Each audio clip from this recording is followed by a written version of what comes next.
go back to that, yeah. Yeah, they put the pollen, because so they can't get down there, it's cold, it's snow, and they can't get down there pollen, so they don't start moving. Yeah. But you have to drop it off so you can carry, once you start that, you start moving, you gotta continue, otherwise they don't do really. See, pollen is often in the bottom, most of the time, you realize in the bottom of frames, cold swell, they're up there with the roof, they can't get down there.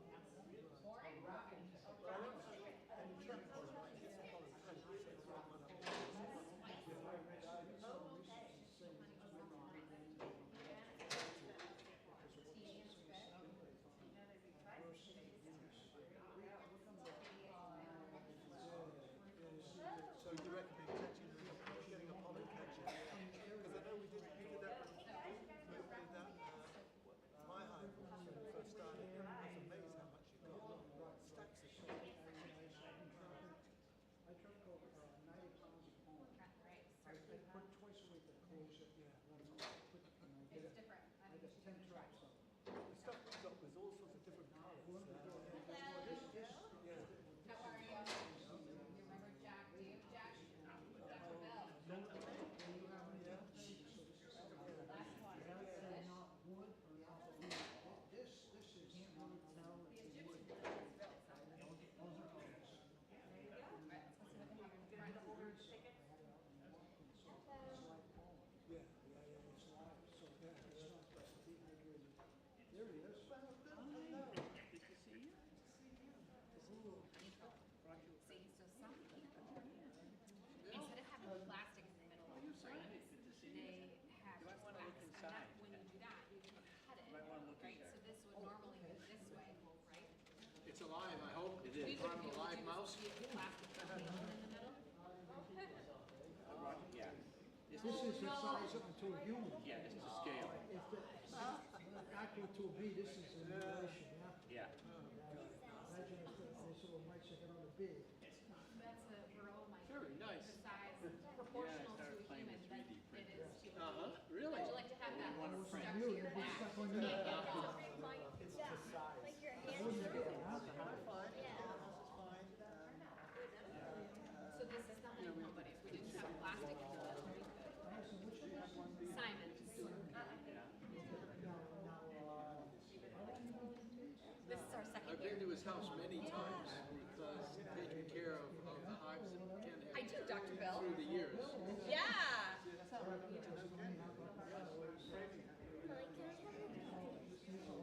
They wanted it as a control group. Somewhere away from Worcester.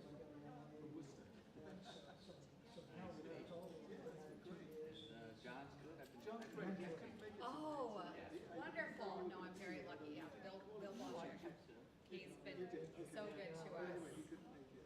We got 35 pounds this year. Yeah, we're happy. Oh my gosh, no, and we just have one hive, which everyone tells us we need more than one, but it's just supposed to be fun. I have a lot going on in my life. I want to make sure we've got about 1 minute to go. Does that work for you? Beeswax and cream. And I want to make sure I'm saying your last name right. Is it Watchel? Watchel. Okay. Right, I want to be sure. So I'll just give you a brief Thank you. Hi, Ken. Tom Schutz. Hi, good to see you again. Here we go. There you go. Good to see you. Asian. Thanks for calling. Why is that there? I'm gonna call some of the people that used to inspect. Yeah. Also beekeepers. I don't know how to show you. And beekeepers. I don't know, maybe they'll explain it, I don't know. Oh, yeah. I've had a couple of very bad years in a row.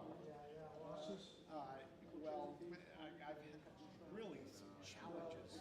2 years in a row, my queen from the package was not for life. Yeah,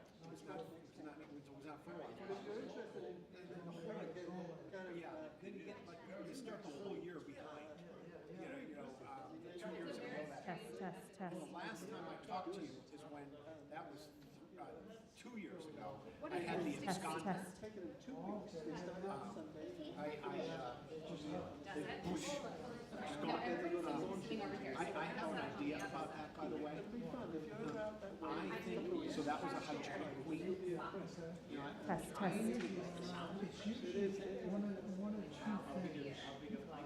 Usually it's huge. 1, 2, 3, 4. strong factors and sometimes industrial factors. And smell, and it's so they just a little strong. The second reason that the smell is there's no food and 1, 2, 3, 4. Yeah, and not to say it can't happen. Those are the two key reasons. The smell is one, and the other is something that's damaging. Test. Ken, how are you, sir? Sir, he asked me if I'm still doing it.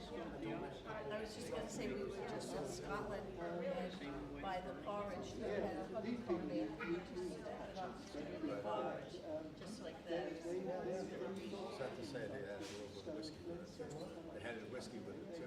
Oh yeah. Whiskey, honey, and porridge. I always thought that they built like a shell and they covered it with bark or something. How are you, Ken?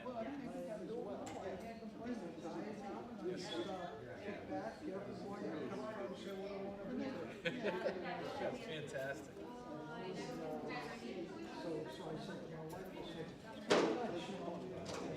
All right, folks, it is just now 7 o'clock, so we're going to go ahead and get started. Please grab your seats. There will be plenty of time for chatting and tasting after the program as well. Yeah.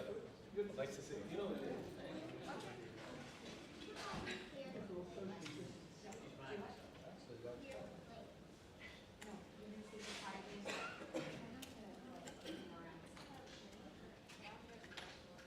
Welcome, folks. We'll get started in just a minute. Go ahead and grab your seats.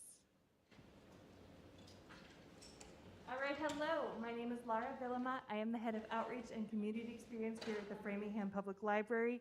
We are so thrilled to see you here tonight to celebrate National Honey Month with us. And we are thrilled to be joined by Ken Warchall.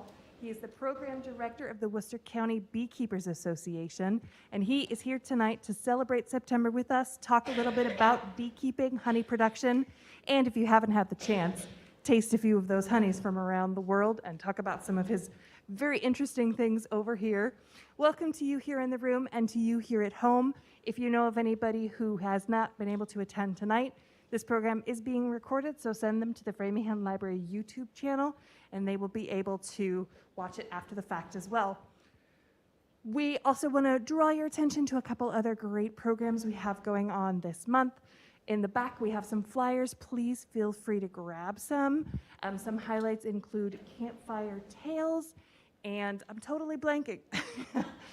I had a really great idea about what to do. We got a lot of concerts going on this month, so we invite you to join us. I believe it's on September 17th for our Old Soul Folk Rock concert.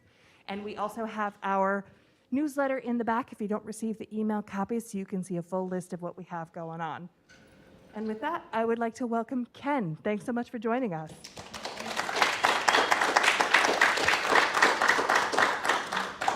Can everybody hear me with my natural voice out there? Ken, the folks in the room can hear you, but the folks at home cannot. Okay. Thanks so much. All right. Well, that ends that. Teaching for 38 years, you learn to project your voice. So I'm got a voice that just projects, but I'll use that for the filming. So let me just tell you a little bit about myself before we start out talking about the bees. My first introduction to beekeeping was when I was 6 months old. It was the 50th anniversary of the Worcester County Beekeepers Celebration in West Boylston, Mass. I was 6 months old. And my dad, obviously, was a brave beekeeper, never wore any equipment, got stung, and it didn't bother him. And so, and my mom was always a little leery. She never got into the beekeeping because she was afraid of getting stung and didn't like the pain of a sting. So she never got into it. But my dad, at that anniversary meeting, he was a member. My mom was a member of the Worcester County. And all of a sudden, back in those days, in the 1950s, the women were under the trees quilting and crocheting, and the men the older men were all near the hive doing a hive opening and arguing with each other about what's right to do and what's not right to do. You know, you can picture gray-haired guys like myself now all around the hive, and everybody's discussing the way they do it. And so my dad went and got me from my mom, and back then it was a hot day. This is quoting my mom now. She's told me the story many times. It was a hot day in June, the 50th anniversary. My dad comes over, takes me in a diaper, you know, and brings me over with the old guys around the hive. My mom never realizing, because she had the other 3 kids that in the family that she was taking care of as well. So my dad takes me as the new member, and at the hive opening, he said to everybody, I want to introduce the new member of the bee club. This is Ken. And he says, and all of a sudden my mom sees me in a diaper, nothing else, and the bees flying all around the hive. The gentlemen are all there. And Walter, he's going to get stung. Helen, just go back, sit down. It only hurts for a little bit. And that was my introduction to beekeeping. And, you know, at 5 years old, I got my first beehive for my birthday. I was so excited because I watched my dad when I was 3.5, 4. I'd watch him there working the beehives to make me stand away. And then at 5, he finally, for Christmas, got me a beehive and a package of bees. And he made me shake the package of bees in the beehive. Now, this is a 5-year-old. 5-year-old got 10,000 bees in a box with screen, and he says, this is the way you do it. He shook one of them. And then he said, now we're going to shake your bee package into the hive. He said, you saw the way I did it. He said, I'll help you. And I had a veil and some gloves and a short sleeve shirt, though, just regular pants. And, Dad, I don't think I can do this. He says, you can do anything you want to do. Now I'm going to show, I showed you, you're going to do yours. He said, I'm not going to shake it for you. So that experience never left my mind because I was deathly scared that I was going to get stung up. And so I shook the package. It was kind of invigorating. Is that good, Dad? No, shake some more. There's more bees in there. Shake it. I'm shaking the package of bees in. And he says, keep going, faster, faster. I'm shaking and got the package in, put the queen in, closed up the hive. I took a deep breath, and that was my first experience with bees on my own. So it was quite exciting. After that, I'd want to go out with my dad all the time. Dad, can I go out? He says, I'm going to be going for the day, taking off honey and everything else. He says, you're not going to want to stay that long. I said, yeah, I do.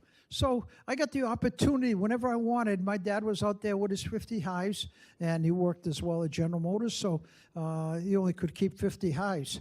And so then grew up through high school. I did my projects, my research. Come on in, girls. I did my research papers on bees. My senior year, I won the science fair on bees. I did a project on honeybees, and the papers, it was in the papers. It was quite a fascinating. I had an observation hive there, and I won that, and that really turned me on to beekeeping even more. Went to college. I kept my hives well in college. Along with my dad, I ran the 50 hives we had together. Then I went into the military. I got drafted, went in for 2 years. I missed my bees so much, I went to Stover Apiaries there in Mayhew, Mississippi. Every weekend I'd shake packages for the Stover Apiaries, shaking bees for the northern region here to be shipped up to beekeepers all over. And on the weekends I'd do that, and even on some of my vacation time, because I missed my bees so much. I came out of the military, got a job teaching at Northbridge High School, and the first thing I did, I went from 50 hives to 100 beehives. I really increased, a big jump, and used to always bring my observation hives into the classroom and show the students that, you know, they're more interested in that than the history that I was teaching. You know, what's that bee doing, Mr. Watcher? What's that bee doing? So I started teaching, and then the next year, after that, next year, I had the chief apiary inspector call me and said, Mr. Watcher, yes. He says, I got an opportunity for you. I said, who is this? This is the state bee inspector. And Tom Burbridge at the time, and he says, we hear you're a pretty good beekeeper and you're a teacher. We need an inspector. Would you be willing to take it on? Oh, yeah, I'll give it a try. When do you want me to start? A couple of weeks? No, tomorrow. Well, tomorrow, I said, meet me in Milford, right? And okay, bring your veil and your suit if you need, and gloves, and we'll start inspecting. And I'm used to inspecting by that time. I didn't wear veils. I wore a T-shirt, and my dad, that's the way he did it, so I learned, and that's why they call me the bee whisperer. That people think I talk to the bees, they understand, but you got to learn how to work bees. So I went down there, talk about my 100 hives. Also, I'm looking around. There's 800 beehives in one area on a cranberry box. Bees flying all over the place. So, and I'm here, I said, I think I'm going to put on a veil. So I put on a veil, and I learned very quickly with commercial beehives being bounced around everywhere, you can't work bees the way you do with hobby hives. So I started, and for the next 46 years, until October last year, I retired from bee inspecting, and a couple of years earlier, I retired from teaching. But that wasn't the start. After I started teaching, started inspecting, I retired from teaching, kept the inspection. I get a call from Dr. Lou at Harvard. Ken, we understand you're a prominent beekeeper. We need you to do a study, a 6-year study with Harvard University. Dr. Lou. And I said, yes, what about it? He says, well, we need you for a study. And I just retired from teaching. My wife and I were going to go out to Seattle for a month. And Dr. Lou said, Ken, this is for the bees. We need you. We need you to run 30 hives. So I took on that in beekeeping, started doing, running the beehives for the Harvard professors there that were doing the study on the neonicotinoids and the effect on honeybees. So I got involved with that. Well, 3 weeks later, Jeff Pettis calls me from the USDA lab, bee lab. He's the most prominent bee scientist in the world, probably. And he says, Ken, this is Dr. Jeff Pettis. He says, we've got Asian longhorn beetle that came up in your area in Worcester County. He says, we need you to do a study with 40 hives.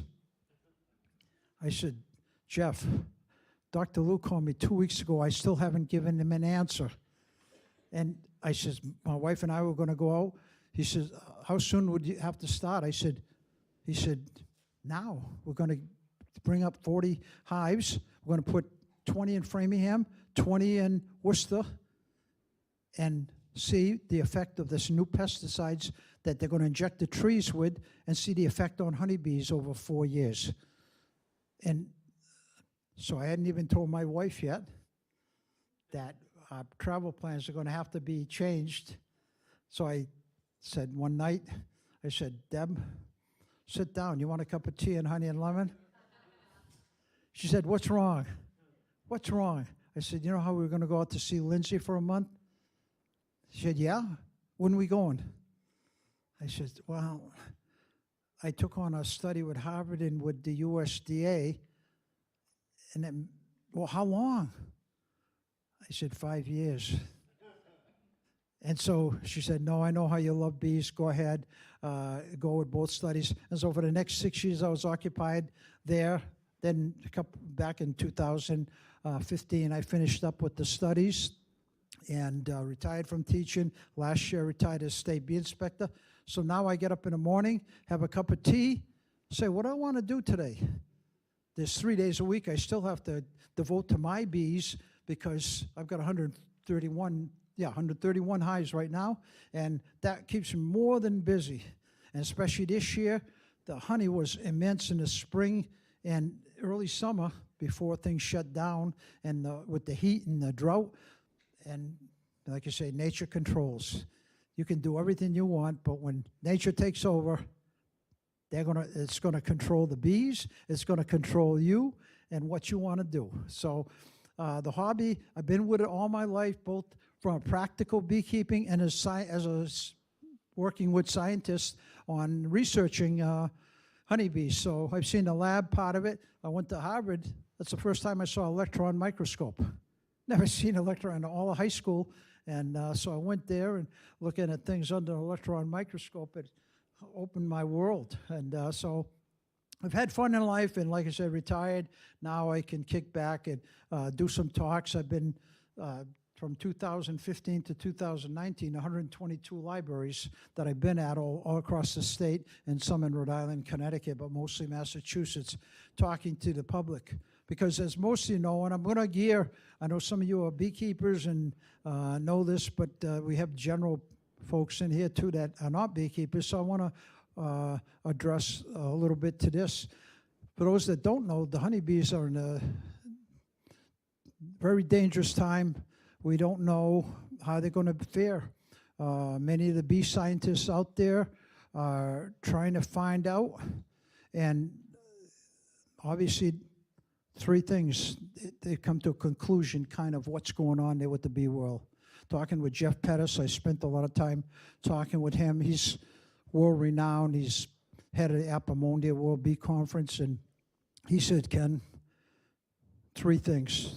He said the varroa mite certainly did its share when it came into the United States and the rest of the world. He said, devastating. But he said, he said, keep your fingers crossed, because in Thailand, there's a mite 3 times as bad. He's been there now 2 times, and if we ever come that, the poor bees are going to be in a helpless situation. The bee populations of Thailand have been wiped out. Secondly, the neonicotinoids, what they inject, coat the seeds with, injected the trees with the Asian longhorn beetle to keep them from destroying the trees. And thirdly, large number of viruses that have come into play here. And now, rather than the 3 viruses we faced in the 1950s, there's some 11 and 12 viruses out there. And with the mites weakening the bees, sucking the fatty tissue right out of them, weakening them in their pupal, the larval and pupal stages, these bees are weakened to begin with. Now they've got to overcome these neonicotinoids that are in the pollen that they're fed when they're young. And thirdly is the other thing in certain areas that most people don't know. In the 1950s, town of Northbridge had 5 beekeepers, and the acreage of fields and land out there with foraging crops, just tremendous. In the last 10 years, 20 years, housing projects have taken over, and instead of the goldenrod, the dandelions, the clover, it's what I call that $10,000 lawn. You know the one I'm talking about? Not a weed, not a dandelion, not anything. And the bees don't have the foraging that they had, especially in areas, New England, for instance, Massachusetts, Connecticut, Rhode Island, in particular, heavily populated states, is another factor, which is not the key factor. The neonicotinoids, the mites, and the viruses, those 3 is what's this is Jeff Pettis, taking down the bee populations. And like Jeff said to me, if we don't do something and we lose our honeybees, which some are suspecting, at this rate of loss, we can't keep this up. By 2040, we're going to be in real severe unless there's a turnaround. So scientists, bee scientists are working all around the country. We've got Dr. Pettis coming up, speaking on some of the issues that they're working on now to try to help the bees. So at the end of the talk, I'll talk a little bit about what the general public can do. And that's why with Pollinator Week this week, you know, the people can help, certainly. And I know, because my neighbor, I said, Rich, he complains because I've got a lawn, it says, excuse the weeds, I feed the bees. And he's got that $10,000 lawn. And guess what? The fluffs of my dandelions go flying up to his yard and to his lawn. He wants me to get rid of the dandelions. And so I said, Rich, when you see those, just move them along to the next yard, and that way they won't get into your lawn. And of course, that doesn't please them too much. So anyway, we are in an issue. We've got an issue that certainly is affecting the bees, and that's why the spike in beekeeping over the last 15 years is tremendous. A lot of people do want to help. They've come into beekeeping, and they can help. And I'll talk about some of the issues, how the general public can help, I think. And hopefully, like I say, the bees have been around for millions and millions of years, and they've survived. Now, whether they faced a crisis like they're facing today, nobody knows. But it's certainly a severe crisis. When I lose 35 or 40% of my bees certain years, I know it's just not my fault. I've done everything I could in certain years, and I have the high losses. So it has to be, like I say, Dr. Lou, who took some samples of the pollens, and we found some pretty high levels of neonicotinoids. So certainly, and then the farmers, obviously I know it's a good thing for farmers because they get the coated seed corn. They don't have to worry about doing anything else. But guess what? Where is that? It's in the pollen. It's in the corn kernels that you're eating. So how can that be any good to the human? Certainly not good for the little bee, which pollen is the key thing that keeps young bees growing up, the larva, the pupa, and the adult bee, up to the adult bee. High protein. So hopefully things will turn around and will change. But let me get into my talk here called Dynamics of the Beehive, and try to tie in a little bit about what I talked about here and the thing. So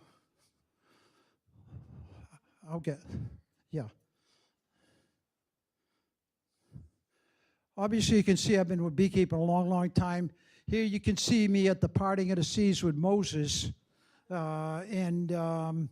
It's, after that event was over, you can see I've got my veil at the base of my feet. I was heading over to the Nile where I've got had my beehives back then and trying to get some honey. And of course, King Tut's tomb, a whole urn of honey. You probably saw where they had a raffle, 3 years ago now, where you could, for $100, 10 2-ounce jars were raffled off of the honey from King Tut's tomb. From that urn were taken as a fundraiser.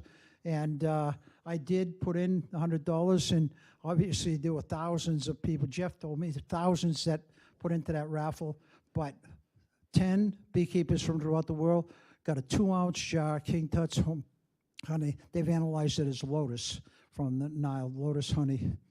So that was quite an interesting thing. Beekeeping's been around forever and ever. The Egyptians, way back, the kings, the queens would buy up all the honey from all the beekeepers. They had to sell it. And then you know what they made with it? Mead. What a waste.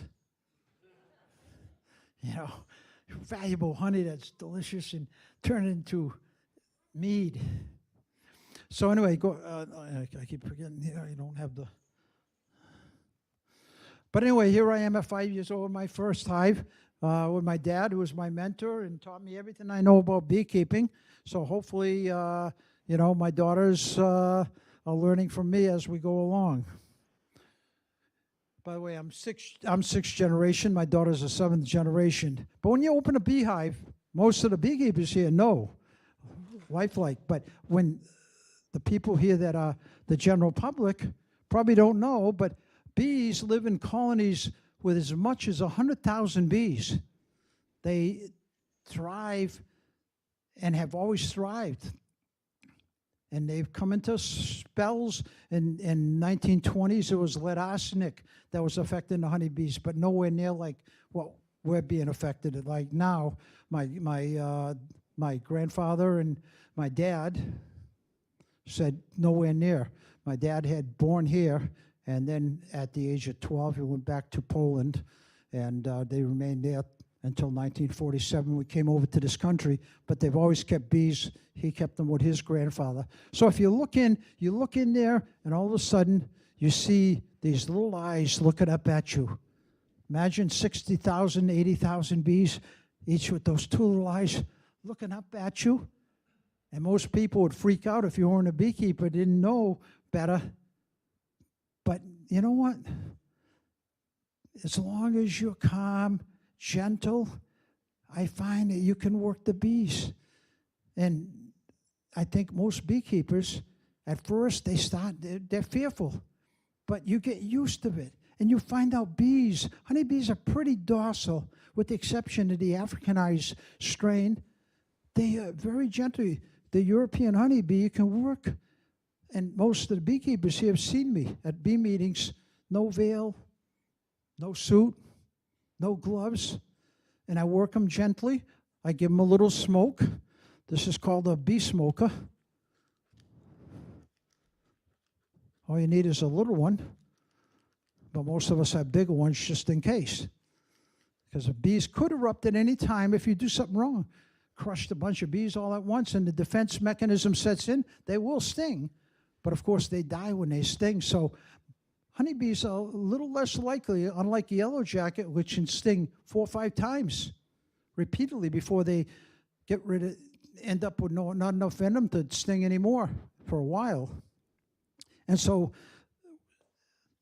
obviously they're looking here at you, and we open them quietly and look. And most beekeepers look at that, and they look for the health of the bee. How are my bees doing? Nothing more exciting than to be out there with your bees, looking through the hive. It is the most relaxing. I do that for relaxation. Nothing better than, I was with it when I was an inspector out in the Berkshires, looking down a mountain into a cascading river down below, or being in Truro on the sand dunes there in a tent so the sand don't blow into the hive, working the hives and looking at the crashing waves on the Atlantic, or in Boston on a 16th floor of a high-rise overlooking Boston Common, the only place where I see bees flying down instead of up. It's amazing. All the same, though, they go out there, they're looking to survive. Like anything else, they need food. That food is nectar from the flowers that they make honey out of, and pollen. And nectar, at different times of the season, it comes in different colors. In the spring, this is my spring honey I got early on. Here's some of the early summer honey this year. And I just got some supers off here this past week that I took off, and it's turning dark. So, and then specialized honeys can even be, this is buckwheat honey, real dark. And they each have their own flavors, special flavors, and what they contain is nutrients. So these bees are going to be looking to get the nectar and the pollen, which I trap in my pollen traps. They look to get the nectar and the pollen for nutrition, not only for themselves, but the baby bees, the larva and the pupa. So they're nourished, and if they're nourished properly, they're healthy, like us. If we eat good, have a good diet, we're going to be healthy. If we don't have the nutrition, guess what? Something's going to happen health-wise. And bees are the same, so they're looking to survive. And here you see these 60,000 bees, and we're going to take a look inside the hive now and see what's going on.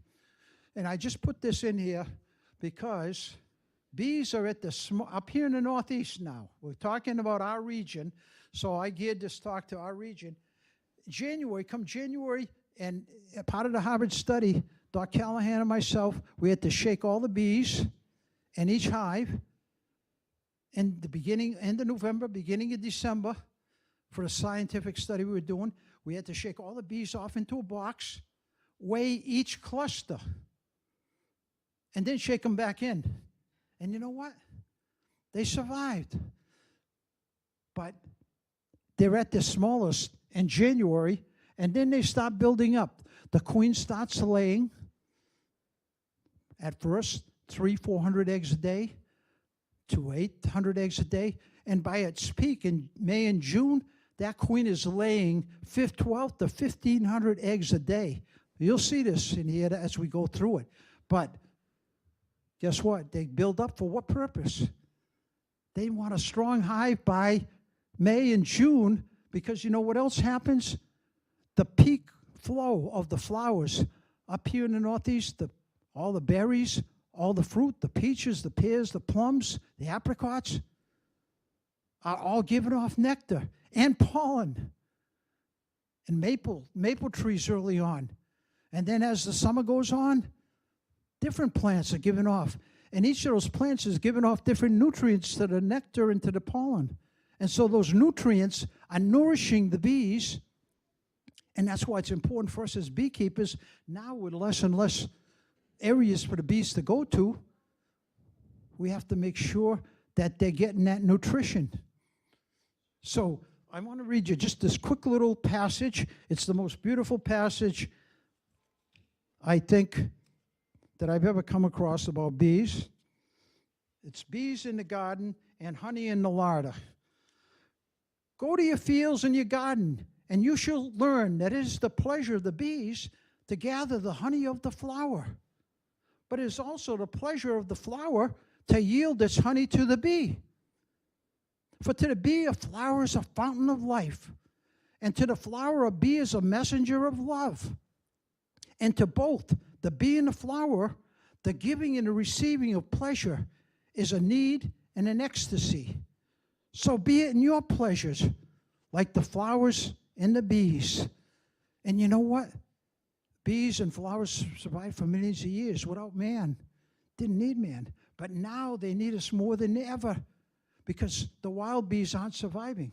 I used to know hundreds of bee trees as I did my rounds. I can't find bee trees anymore, or rarely. And usually it's a swarm that left one of the hives and went to a bee tree. But you know, by the following year, that colony is not surviving. It dies. We as beekeepers, for those that are general public, we're helping out tremendously by taking care of certain aspects of the bees that they could do them on their own. We're helping out by setting up a nest for them. We're helping out with bees by treating the mites and by intervening so the bees can survive. So I'm thinking about rewriting that whole paragraph, adding man as the third part of this partnership. The flower, the bee, and man working together. And it is the pleasure to go into a hive and work with your bees. You know, can ask Tony or anybody in the room that's a beekeeper, and they'll tell you. It's enjoyable. By yourself out there, you're so relaxed, kick back. Rebecca Knapp once told me, she's a psychiatrist, from Worcester County. I went out, she came out with me one day when I was inspecting all hives. Oh my God, she says, at the end of the day, I forgot about everything, all my problems. So the psychiatrist has the, worst problems. You're dealing with everybody's problems. She said, she got into beekeeping, loved it. It made her feel so good. She said, Ken, you wouldn't believe how many problems I have to hear in a day and deal with. So when you're out here with the bees, I forgot about everything. And so it is, and that's why a lot of people like this hobby. It's just so relaxing. But that's the 2-mile area that bees fly, get their pollen, get their nectar, and they come back to the hive. You can see they go flower to flower, and they suck up the nectar from the flower into a honey stomach. And when they come back from the honey stomach, it's not even a whole, like a drop of water. It's less than that. And they have to go empty it into the cells in the hive, and then they fly right back out from 4 in the morning in the summer till 9 at night. Guess what? That bee is working, and that's why they only live 6 weeks. They sacrifice for the good of the colony. It's an organism, and one doesn't say, hey, she's doing more than I am. They all just keep working. It's amazing to see that. And then when their all wings are worn out, you'll see them on the grass out in the front. Rather than dying in the hive, you know what? Not to make the other bees work and have to clean out, they just leave and die on their own out there. It's so sad to see that. And in the hive, again, the worker bees, these are all females, by the way, girls. In a hive, it's almost all girls. You can see, this is the worker bee. She's a female, but she can't have babies. Then the male, the drone. The drone is there for only one purpose, mating with the queens, the new queens that are produced on a yearly basis, usually because of swarming. And so the males are there waiting, and they kick back, they party. And like I said, they need it, but there's only 4% drones. 95% workers, 4 to 5% drones. And then at about the end of May, June, it goes to about 8%. They calculate drones, 8%. And then declines in the fall. And by October, they're throwing them all out. The worker bees said they didn't work. We don't want them eating our food and taking all the food when they haven't done anything. And so the girls kick all the boy bees out and say goodbye. And I see them, I see them out there in the grass in October. Usually October is when it's done. All the poor drones are out there, all cold and shivering in the wet grass. And I said to my wife, look, isn't that sad? She said, that's the way it should be in the human race. And of course, the queen. The queen she is the queen. They'll die for her. They'll do whatever it takes. A bear comes along and knocks that hive open. The first thing, they'll cluster around the queen. She's the lifeblood. If it wasn't for the queen, that hive would die. She lays 1,200 eggs a day. She keeps that hive going. And for 2 years, she's good. Then she runs out of sperm, and obviously, the bees replace automatically, but in many cases, the beekeepers, she starts doing less than eggs a day. We know as beekeepers that hive is not going to do well. And sometimes the bees don't replace her. We call it superseding her. And so what happens? We intervene. Maybe this is good, maybe it's bad, I don't know. For millions of years, nobody intervened. But we intervene as beekeepers now, but it's for a good purpose, we feel. To put a better queen in so that the hive is strong. And so the queen, 95% worker bees, 5% drones, and 1 queen at any time. But you know what? There are exceptions. 10% of the time over all my years, I found 2 queens. And occasionally 3 queens. Dr. Callahan was working on a Harvard study with me in the USDA studies. A number of times we found 2 and 3 queens in the same hive. Daughter queens, the mother queen, and the daughters. And so there's a small percentage, there's more than 1 queen. Now here's 2 bees, a house bee. First 2 weeks of a bee's life is inside the hive. Cleaning the hive, taking care of the brood, feeding the baby bees. Also cleaning things out. And then after 2 weeks, they become field bees. They go out to gather the nectar and the pollen. And what they do is all day, 4:30 in the morning in June, you'll see them already out on a sunny day flying, 9 at night, and they're coming back in. The last bees are coming in at 9 o'clock. Amazing, they just work all day. Working, hard like a bee. And here's the baby bee, and here's the field bee. Field bees come in with nectar in the honey stomach, and the baby bees suck the nectar, the young bees suck the nectar right out of the honey stomach through their proboscis, and then they deposit the honey into the cells, the nectar, I should say. I keep saying honey. It's nectar until the bees add enzymes from their hypopharyngeal glands and evaporate a majority of the water. Honey has less than 18% water, real honey. Less than 18% is honey. If it's too much water, it's too liquid and can ferment. But The baby bee deposits it right in the cells, and you'll see this here in a minute. But here you can see how they work together as a team.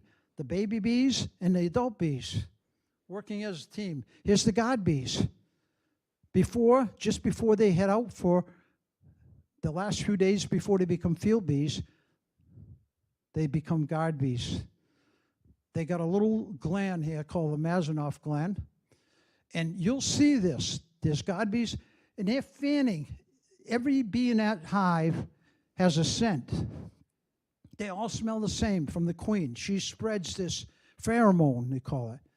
And that scent in that hive goes through the whole hive. They know they belong. And that's how another bee from another hive tries to get in there and rob. All the bees will go after it from that hive because of different smell. And when they're flying in, and I've got 5, 6 hives in a row, they can, from 30 feet away, there's just a recent study done, 30 feet away, that pheromone projects outward. And so the bees coming in can smell already that pheromone. They know right where to gauge themselves.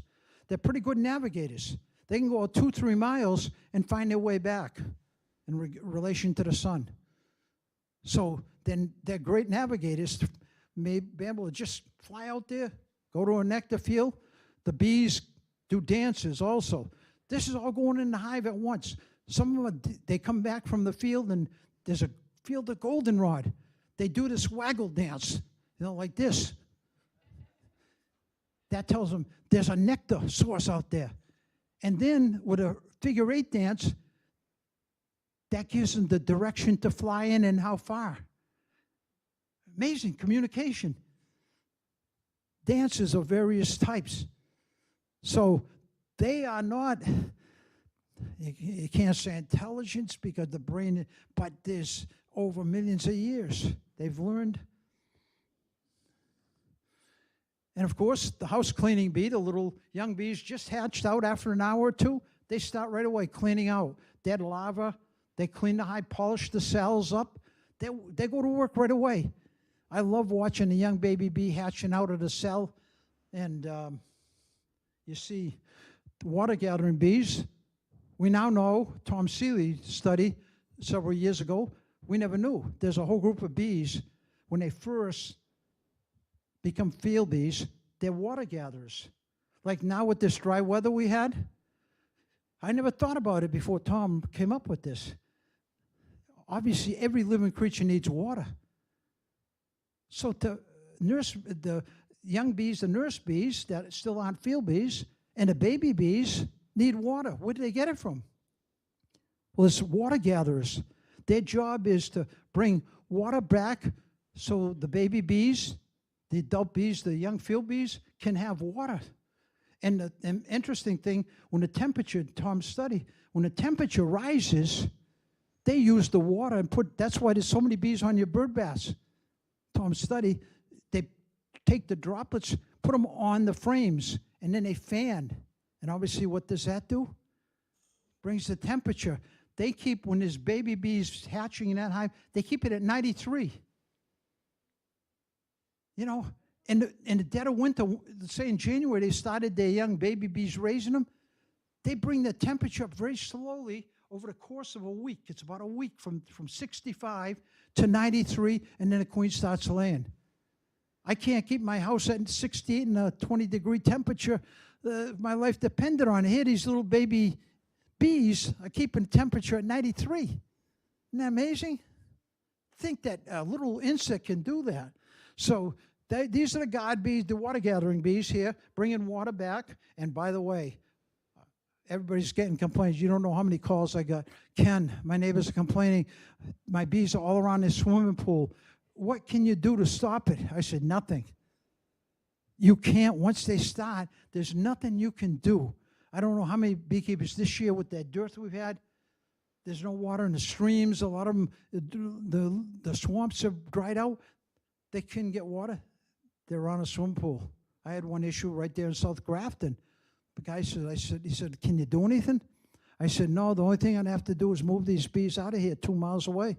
He said, no, don't worry about it. He says, they won't sting you. Just don't crush up against them. And of course, that's easy to say. And here's the close-up of the Mazanoff gland. Open up there. See it? It's now here's the nurse bee. This is amazing. To watch these nurse bees go up, get nectar and pollen. They chew it up, add enzymes from the hypopharyngeal glands, and then they go and make this bee bread. They feed the baby bees. Or they put it in the bottom of the cell, this white milky substance. They put it there, and the larva can eat it.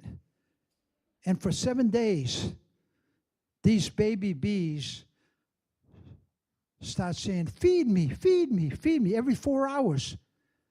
And what happens is, I can imagine the human race, feed me, feed me, feed me. They're doing it through chemical release. That they're hungry, they need to be fed. And every 4 hours, these nurse bees must be going nuts having to feed all thousands of, baby larvae. And they feed them. And they grow up. It's teamwork at its best. All this stuff is going on. And each bee knows its role. So organized. And I'll just skip that one here. And here's the drone. The drone struts around in that hive, usually on the outside 2 frames, waiting for a new queen to hatch, and knowing when swarm season's coming, there are going to be new queens out there waiting to be made. And those periods of time, they go out to the drone zones that are established out there, and that's where the queens fly to, these drone zones to get mated. It's fascinating. I've seen drone zones. I've seen them. You can see the bees. I went down to Beltsville a number of years ago, and we went out, and Jay Evans pointed out to me two times I've seen it, all drones. They were doing a study, and they were releasing unmated queens, and they go right for these drone zones. And now they even got it on photography. They put little microchip cameras on the bees, and you can see it filmed, the mating process of the honeybees. But that gets into my X-rated talk, and you folks are too young. And here's the queen. She's mated. After several mating flights, a number of mating flights, she's now ready to start laying eggs. She comes back to the hive and looks into the cell, and if the cell is clean and polished, she'll lay an egg the size of a rice grain, not even. And here Doug likes to mark his queens, so you can see here's one of Doug's marked queens, and you notice the court right around her. They're all tending to her needs. And she's looking around, doing her thing, laying eggs. And by the way, again, I credit Tom Seeley, because people thought queens kept laying for round the clock. And Tom's established that now there's a trance period. They get into a trance about 20 minutes, 2 to 3 times a day. So they do take a rest, but at night she continues laying, obviously in that hive. But there's those trance periods now we know where she does take breaks. And she's the lifeblood. This picture was taken by a fellow teacher of mine, and with macro lens and cameras. I happened to pull it out. He took a lot of these pictures are taken by a fellow teacher of mine, a photographer. This was in the not the American Bee Journal, but the other one, Bee Culture, way back in 1990s. Egg coming out of the ovipositor. I happened to pull it out, and it was a great shot. It's tiny, right, smaller than a rice grain. Some people, new beekeepers, somebody that started as new beekeepers, can you see the eggs? Take a look at an angle here. See, can you see? How about, no. Put it in this direction near the sun and toward the sun. Can you see? No. I says, well, come over here to the shade a little bit. Now look in close. Can you see? No. I said, you need glasses. That's what most people have a hard time. New beekeepers, right? Beekeepers out there at the beginning, you can't find eggs. And there it is. Here's the egg, In 3 days, it hatches into a baby larva. And then they have to feed it. That's when the nurse bees go to work. They have to feed that larva for till 7 days. And see all the eggs? This is all the tiny little rice grains. 3 days. After 3 days, they go vertical. I go horizontal in the bottom of the cell, and they hatch.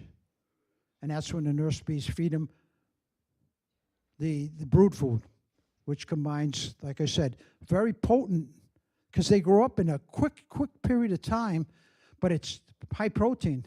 Like I said, that pollen, high protein, they feed them along with enzymes and honey, obviously. So here they grow over the course of the 7 days. The larvae get larger and larger to the point they fill up the whole cell. Oftentimes you'll see a whole frame with all these empty cells and all these C-shaped white larvae. And each cell is six-sided. They're such builders. Every cell is the same size, 6 cells, the same depth, and they construct it. They're great engineers. And so these pheromones coming out, feed me, feed me, feed me, especially when they get large like that. Can you imagine us humans if the mom, the child said, feed me, feed me, feed me every 4 hours?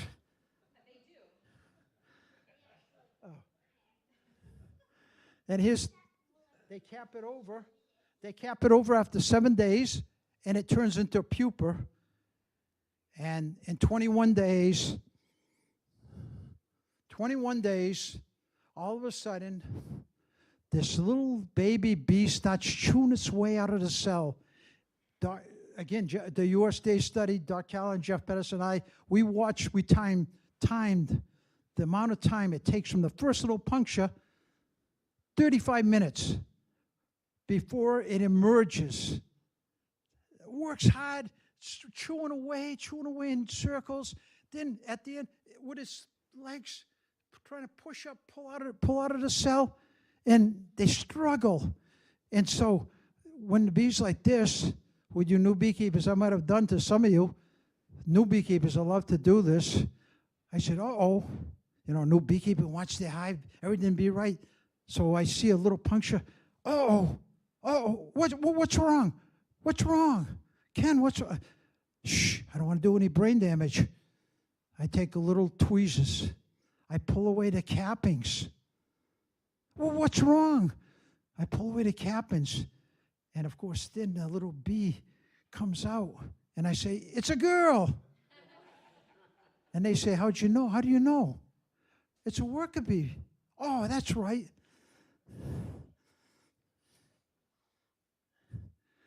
And of course, see, look at the 2 little legs here. Chewed away all the capping, 2 little legs pulling up. Here, halfway through it stops, all sweated up. And finally, the new bee hatches out and emerges. And you know what? Dries off, moves around. The others just ignore it. And in an hour, that baby bee is working. And of course, see it? Look at it. Isn't she cute? Look at those little brown eyes, the blonde hairs all over. What a cutie. Her name is Sarah. By the way, people name their queens. They do. I hear all the names when I'm out there. Matilda was the greatest one. We went out with a family. This was last fall. I went out, and it was in Grafton. 11-year-old, a 9-year-old, and a 4-year-old. And the little 4-year-old, Mr. Watcher, you know what my queen's name is? I said, what? Matilda. Can we find her? I said, we can do that. They each had their hive, the 3 kids. It was so funny. It came out in order. Sarah was the first one, was a Ron, and the little one, what's his name? But he was on the way out. He's there. I'm hot. He had this bee suit on, a veil, gloves. I'm hot. I said, I know, but you got to have it on. You don't want to get stung. He says, but it's hot. I said, I know. But, they all dressed up. Dad was first, Mom, Sarah, Ron, and I can't think of the little guy. But he came out there. He was the cutest thing, 4 years old, and he was in the beehive. I thought that's having the whole family involved. Such a great experience. And they all interacted. I said, I gave them each a job while we were out there. And, and then, like you said, when we spun out the honey, I gave them each a job. Dad was uncapping. Mom was putting the frames into the extractor. Sarah and Ron were spinning. And I can't think of the little kid's name. But he says, what's my job? I says, you're going to taste the honey coming out of the spigot and tell me if it's good. And the cutest thing, oh, Dad, taste this. Taste this. This is great. And he's all excited about the taste of honey, his job. Finally, Ron, his older brother, says, I want to do the tasting. Can I do the tasting? And there they are, collecting nectar, flying out there. Every time they come back, they fly right back out. Once the nectar's out of their honey stomach, they bring back the pollen, and it comes in multicolors. Like I say, most of it's yellow. 75% of pollens are yellow, a tinge of yellow, but there's reds, purple, there's green. You just about name it. There's pollen and colors. It's like a rainbow when you see it in your beehive. And look at that load. That weighed more. Again, with the study with Jeff, the USDA study, we were weighing pollen. We took that one, Jeff said, we'll weigh it for the heck of it. We took the pollen off of it, weighed the bee, and the pollen weighed just about the same as the bee, all the pollen that came off of that bee. The aerodynamics, you see sometimes when they land, they just plop. They come in fast and plop right down, and that's because of the weight. But they fly 2 miles with that. It'd be like putting a person on your back and trying to jump off the ground. To me, bees, these amazing things that they accomplish. And there's the pollen. They pack their heads so not to waste space. With their heads, you see them doing that in the hive. They pack it in there to store it for the winter months, because they know up here in the Northeast, starting in September now, October, and into November, they're storing pollen, honey for themselves down low where the brood nest is, where they raise their young, because they know in the winter months they need that to keep heat, and they know they need that to raise their babies. And if they don't have that, guess what? The hive is going to die out. They can't keep the heat. They need 80 pounds of honey, 80 jars like you see up there of honey in a hive to survive the winter up here in the Northeast. And so it's a tremendous effort and I think that's the other thing that's wrong over the years, especially in the 70s and 80s, 90s. People would take the honey because they want the honey. They want the bees because they want the honey. They take all the honey, feed them sugar syrup. Sugar syrup has no nutrients. And my dad noticed that in the 50s before all this research came out. He said, no, we're leaving the honey. If we get no honey, we get no honey. But he said, the bees are going to be healthier.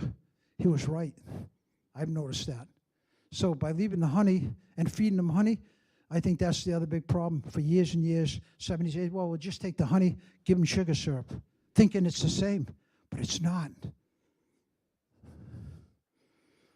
And there's the fields they go to. Just when one finds a source, before you know it, 30, 40,000 bees are out there on that field gathering pollen or nectar. And they're putting the nectar into the cells, evaporating all night long, getting all the water evaporating out of that nectar until it's less than 20% moisture content. And here, once they get under 18% moisture content, they seal it over with wax. I'm going to show you some of this on the real life over there after. And they seal it over. And for the winter now, they've got their source of honey. They uncap it. They use it for feeding the baby bees. They use it for heat, keeping it 65. And then when they start raising babies, they bring it up to 93. So that's the thermodynamics in that hive, what's going on. And then, like I say, in the summer, they got to make sure it don't go over 95 so the babies don't suffocate. So there's a very small range in the thermodynamics that the bees have to work with. And that's the wax. The beautiful wax, and we'll talk about some of the products and what wax is used for. And one other thing that they produce in the hive, most people kind of ignored it for years until Marla Spivak did her major study and found this resins from trees, from plants and saps. They make what we call propolis. This bee glue. They glue everything up. They cover the walls of the hive, or if they're living in the wild, they put the propolis all over to protect. It's got antimicrobial. And for the health of the bees, they do it for the health. Number of studies now backed up Marla's, and no, that's why I don't scrape off. I used to scrape off the propolis thinking it's all stuck up. I leave the propolis. I think, like you say, you know, they're doing it for a reason. They don't just do this for no reason. And of course, the way they plan things out. Notice here, this is a frame of, this is where all the worker brood is. This is where they have their baby girls, the worker brood. You notice the baby boys, just a little down in the corners, shows you how much they care about raising boys. And then up above it, the pollen and the honey that they need to feed the baby bees. They're organized. It's an organized system that they've got. And that's what, if you're a good beekeeper and nature cooperates, that's what your hives can look like. Used to be 120 pounds average back in the 40s and 50s my dad would get and I would get. Now the average is 50 to 60 pounds. And in a good year like this year, probably a little more. Nature just cooperated, but now it's dried up. My prediction, we're not going to have much fall flow, so you better leave honey on, for the fellow beekeepers here. Better leave. I've left the whole medium super honey on because I think they're going to need it. I think the fall flow is going to be null. And of course, once a year, for most hives, they swarm. They build a new queen cell and hatch out a new queen that needs to get mated. Here's where the drones come into play. They mate, not from their own hive, they don't mate sisters. From other hives, they mate the queens. Not from their own. They're genetics, unlike the mites. And of course, they swarm. That's nature's way of producing more beehives. And back in the 50s, my dad said, let them swarm. They'll repopulate nature out there. But now, I try not to, I do swarm prevention really knowing that those bees aren't going to survive. I put a lot of effort into swarm prevention because it's sad to think and they're not going to make it on their own. All these bee trees, they might be there one year. I go back the next year, they're dead. It's sad. And of course, I just always put this in. Don't ever, people say, oh, the bees are all around my soda, they're trying to sting me. I said, is it a bee or a yellow jacket? Well, I don't know, it's yellow and black. And majority of the time it's the yellow jacket at the fair or whatever, they're on your soda cans, and bees get blamed for it. So I try to clear that up with the general public. If it's bright yellow and black with only a single pair of wings, it's a yellow jacket. And of course, here's my dad with his Polish hives, red and white. We've kept for years, and we had a monk from Tibet come over not long before my dad passed on, and he says, "You're Polish." My dad said, "Oh, you know the Polish flag?" Yes. He came out and of course, at the meetings, that's where you learn. We go to meetings. Here, you can see me right here with doing a talk to. We had my house. It was my house. We had 300 beekeepers show up. I was expecting 100, where we have at most meetings, but because the inspector, we had 300. We had spaghetti, meatballs, salad, and strawberry shortcake that day. We had to have people park at the American Legion, and we had to van them in to the meeting. And my wife, my mother, and my aunt who was there had to run out and get triple the amount of food because they never predicted. We thought 100 people we prepared for. We had 300, almost 284 show up, and it was a great time. We had 4 different workshops that day, and that's where you have other beekeepers. And so let me just go now to the table for about 10 minutes. The hobby of beekeeping, obviously. You usually start off with a package of bees. And let's see, I need one of you 2 young ladies to model here for me. Come on up. You can each try it on. First of all, you're going to need, you want some protection for your face. So you put on a veil. All right, you never want to get stung because it hurts in the nose and the ears and the eyes. And this is another type of a bee veil for the beekeepers that aren't quite put that on. All right, now you're going to share the smoker.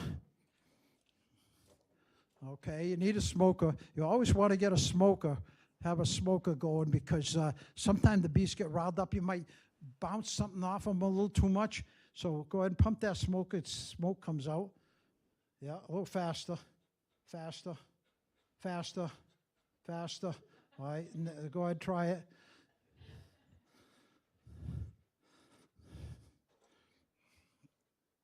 All right, all right. Now, when you hold that, here's the hive tool. Everything's glued up in the hive, so you need to pry everything out. Everything's solid. It's so hot. Sometimes at the end of the season, if you haven't been in your hive like some beekeepers don't, you're struggling to get the frames out. So here's the hive tool. You do it with. You kind of pry everything out. And here, we're going to do this.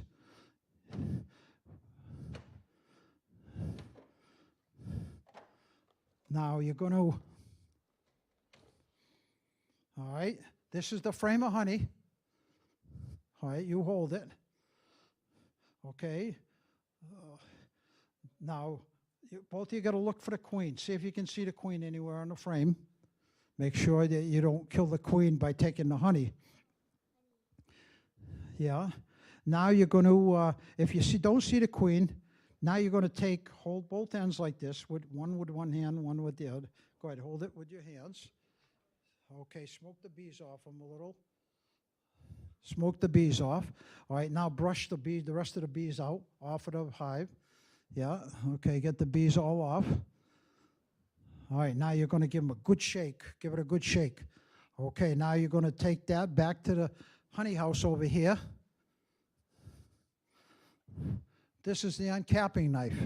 See, all the honey's behind the wax. And what you're going to pretend here, you're going to cut away just like this, go on top. All right?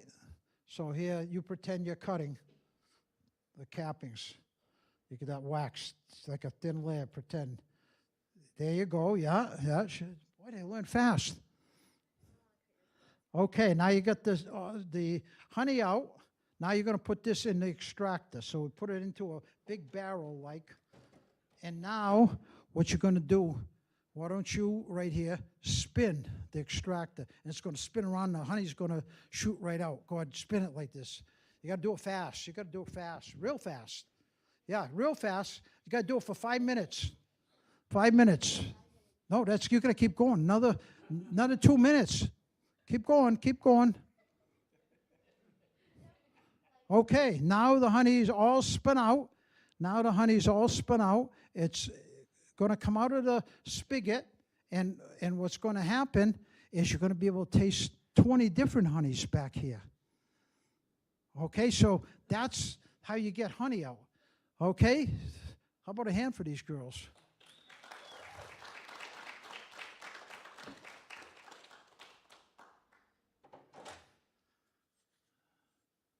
All right. Yeah, you can taste it. And so, anyway, and you can see honey comes in a variety of shades. This spring's honey. This is early summer. This is later summer. And you get varieties sometimes are very, very light. Other varieties, like if it's all buckwheat, you're going to get it's black, tastes like molasses. But some people like it. You'll be able to taste them all up there. Make sure you taste buckwheat at the end. It'll take away all your taste of all the other honeys. So, and when you taste the honeys, cleanse your palate and go to the next one. And you'll be surprised with all the different honeys that are up there from all over the world. Come in. And so with the wax, by the way, this is honeycomb. I produced about 200 of these. This year I got a bunch. It sold like never before. I've got a second batch, 2 supers more of it. This is honeycomb, and you eat it just like that. Take a piece with a spoon. Down at Sam Slater Restaurant in Webster, they serve this with the cheese and crackers. They buy it from me and serve it with cheese and crackers, chunks of little honey. The people right off, and it's a popular treat down there. And with the wax, what do? Well, obviously, making candles, making beeswax candles that smell so beautifully when they burn, no soot, and a nice fragrance. You know, my daughter used to make these for her classmates, her good friends. You know, paint up the tree and the leaves on it, the bees she'd paint. Or you can make rolled candles for Christmas, for Halloween. For Halloween, they used to make their friends rolled orange candles. Also out of the beeswax, you can make hand cream, a number of hand creams. You can try these after, several types. And lip balm, did you use this? Did you use this? I better not.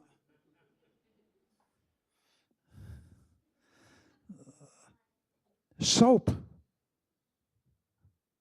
I use this. This we don't make. I've got a lot of beeswax. Believe me, hundreds of pounds. But we've got some people that make soap. We get soap from them.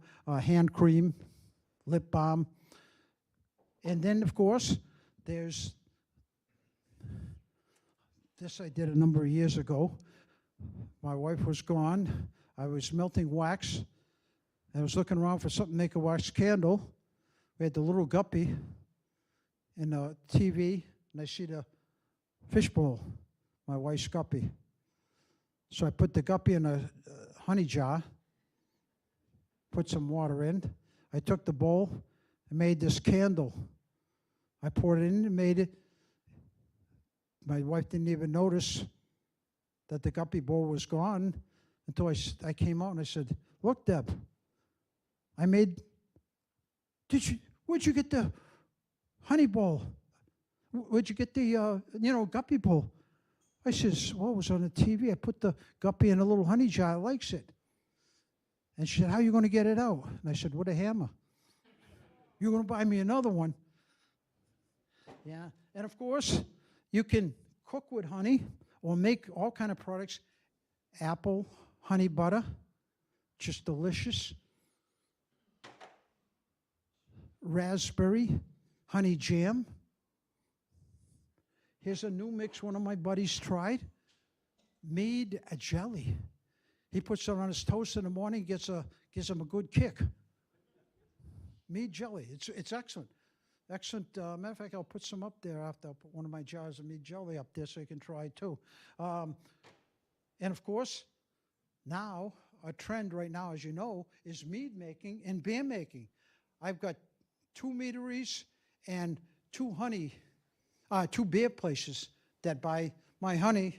Here you can see, this is honey peach mead. This turned out to be my favorite. The honey pomegranate mead that they make is also delicious. But meads, this is a very sweeter mead, a fruity mead. And there's a dry mead here. He also makes out of the honey. And here in Upton, the new brewery there, they make the honey beer.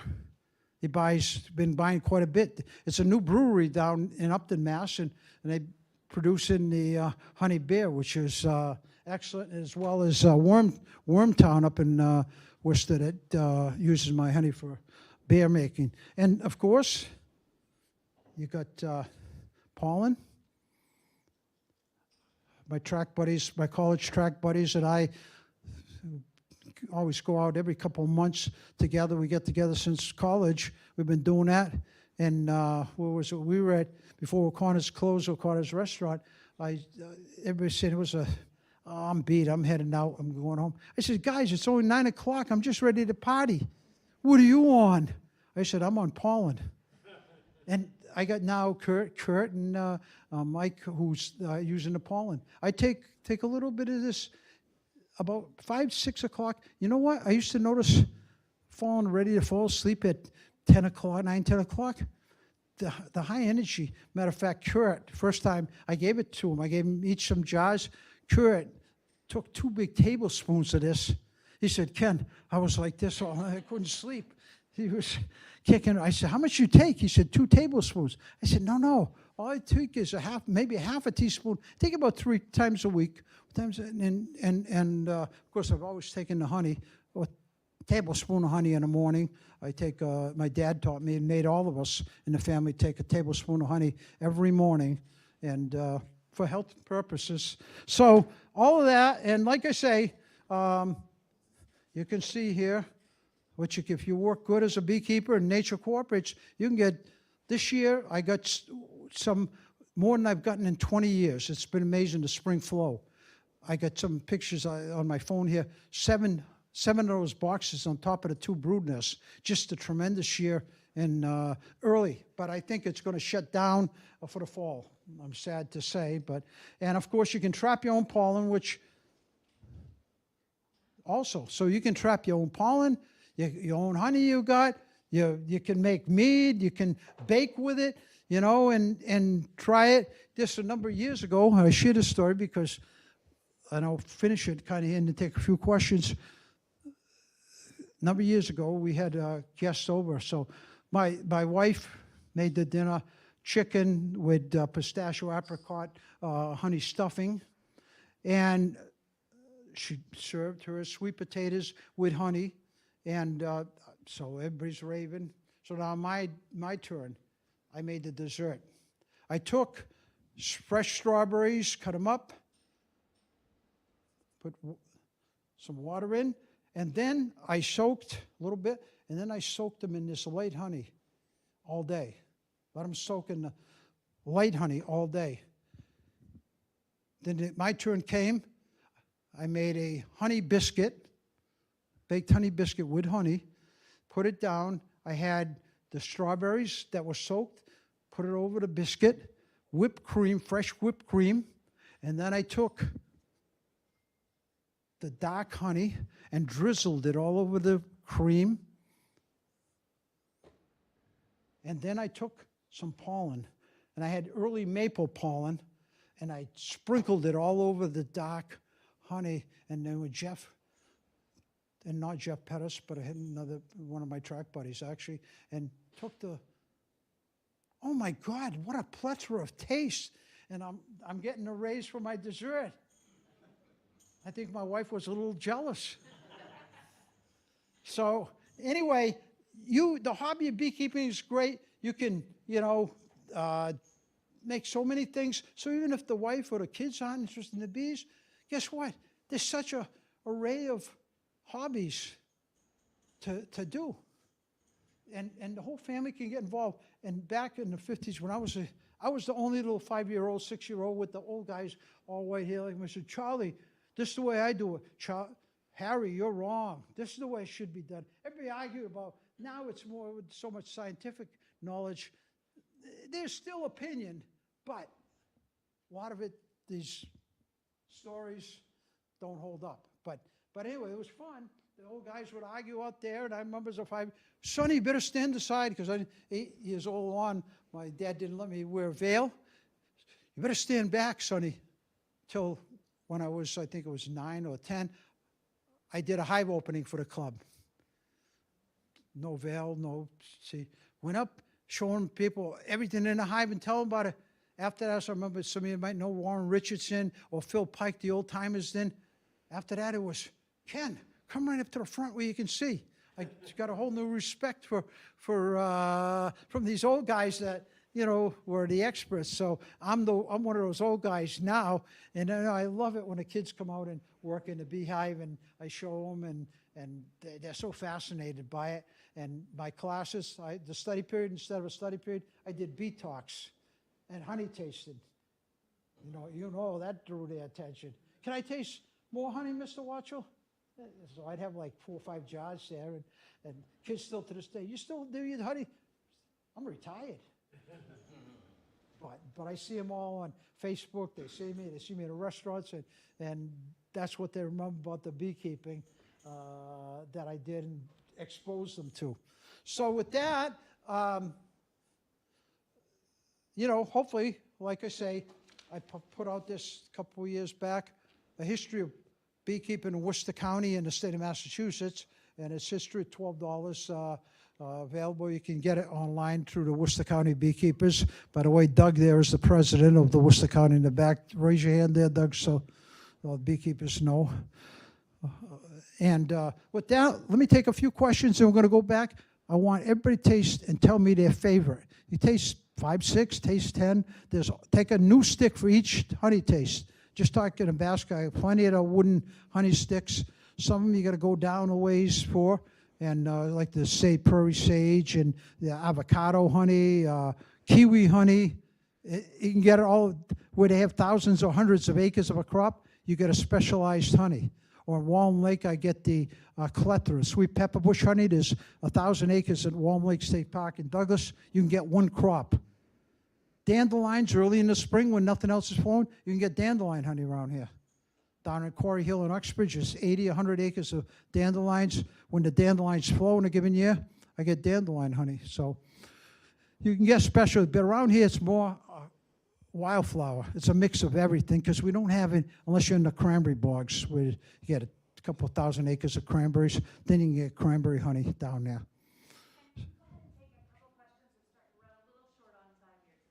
Yeah. Thank you so much. Yeah. Just a couple questions. Yeah. And then some tasting. Yeah. First of all, how do they determine who the queen is going to be? If there's no cells available, like in hives, where do they put their honey? When there's no cells, they build wax. They will build on a wax foundation. They will build wax and make the cells to store it. New package of bees, you put wax foundation in, and they build it out so they can store the honey. And the other part of your question, there's a queen. What will happen is sometimes it ends up that beekeepers will cut out the queen cells,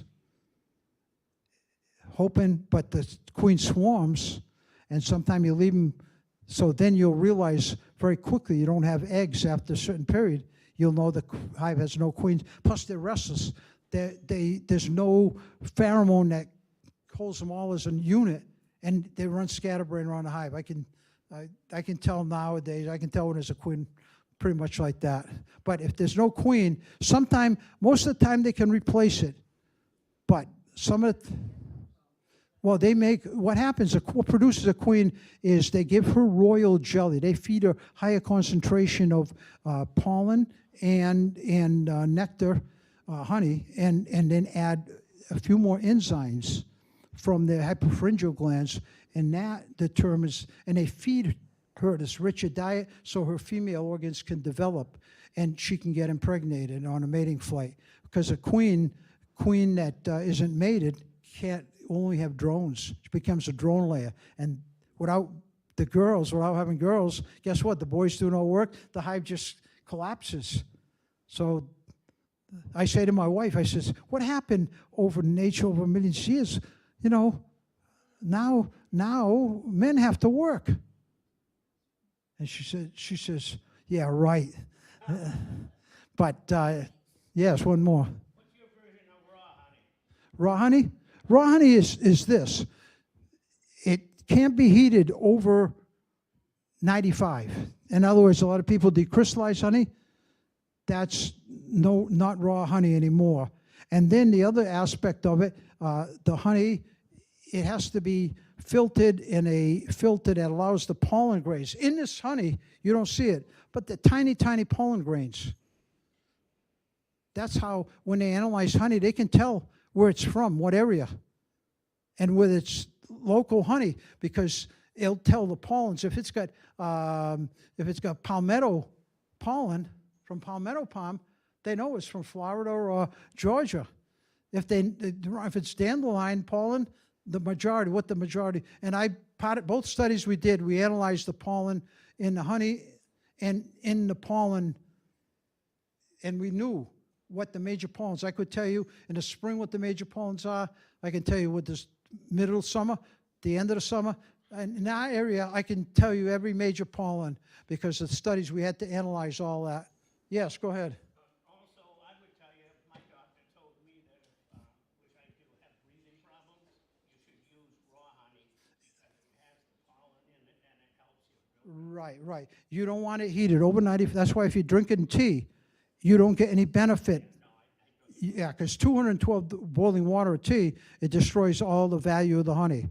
You want the value. I take in the morning a tablespoon just honey, and then pollen. You can buy pollen too. Like I trap it, I use my own. I trap it, and I take a little bit of pollen 3-4 times a week. Okay, so with that, let me just give you one more direction on the tasting.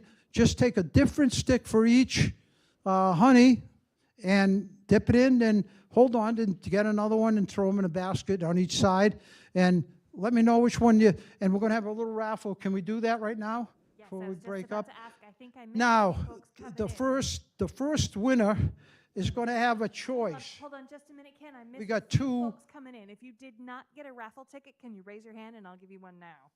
Sorry, I missed a couple folks. I want to make sure everyone can participate. The prize is this spring honey. A good portion of this, I can tell you, this is Russian olive. The major taste of this is Russian olive. It's a bush that grows delicious honey. The summer one, a good portion of this, I'm guessing, is milkweed and sumac. I can taste the sumac in there, and I think off taste of milkweed. I'd say those are two major ones in here. And then this is the last fall's honey.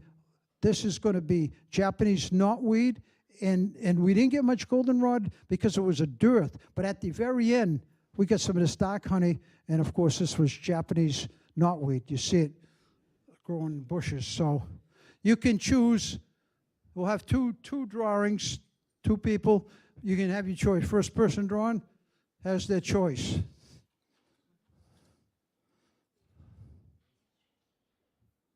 Or your choice, instead of a bottle of honey, is a $1,000 check. 338-287. All right, come up and choose your.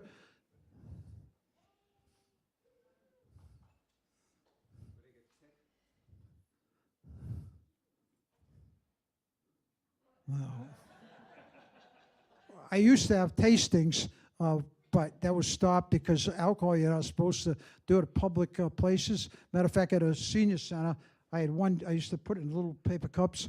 One guy, I'm talking to some of the older people at the senior center, one guy noticed one after the other.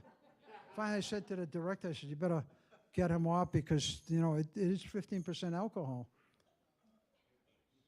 So after that, I said, I better not. 338-283. All right. Any one of the three. Spring, midsummer, and last fall.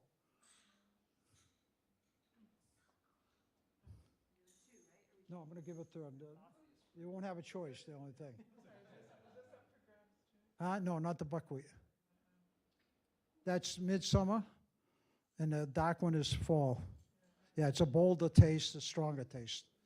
That's more in between, the milder one. Yeah. And finally, the fall honey, which is very good. It's not weighted, very nice tasting honey. 338-300. All right. Congratulations.